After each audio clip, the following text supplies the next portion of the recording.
Hello বন্ধু, আজ আমি চলে এলাম শান্তিনিকেতনের সোনাঝুরি হাটে।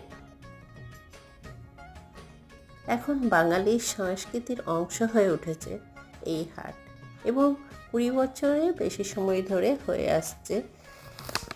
খোয়াই বা কোপাই নদীর তীরে প্রতি শনি রবিবার এই হাটটি বসে। এই হাটের জনপ্রিয়তা বাড়ছে। সোনাঝুরি হাটটি স্থানীয় পর্যটকদের মধ্যে বেশ জনপ্রিয়। শুধুমাত্র কেনাকাটার জন্য নয়, বরং স্থানীয় সংস্কৃতি ও শিল্পের প্রদর্শনীর জন্যও এটি বিশেষ জনপ্রিয়।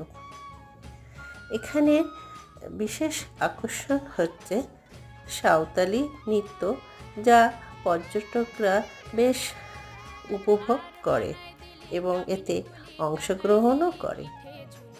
ধন্যবাদ।